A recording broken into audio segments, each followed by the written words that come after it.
de 150 de nos compatriotes vivant en Côte d'Ivoire du retour au bercail.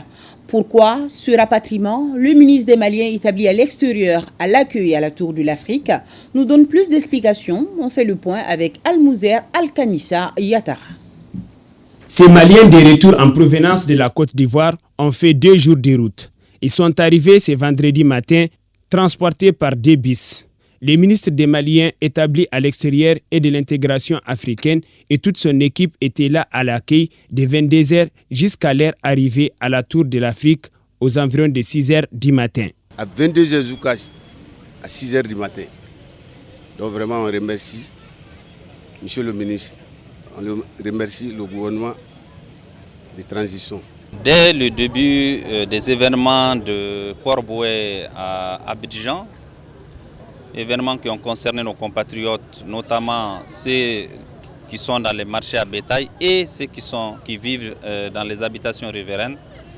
Donc c'est suite à cette situation que le président de la transition a instruit de prendre toutes les dispositions pour que nos compatriotes qui désirent rentrer, qui ont exprimé le désir de rentrer au Mali, rentrent dans les meilleures conditions.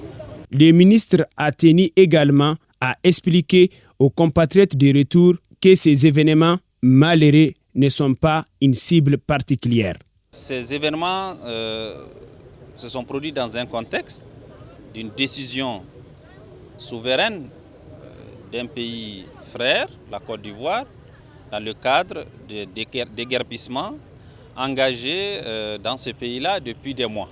J'ai surtout voulu expliquer à nos compatriotes qui sont arrivés que ce qui est arrivé, ce qui leur est arrivé, ne sont pas une cible particulière, ça concernait tous ceux qui vivent sur cette zone-là. Après ce conseil prodigué par le ministre Moussa Agataher, des enveloppes symboliques ont été remises aux 150 Maliens arrivés de la Côte d'Ivoire.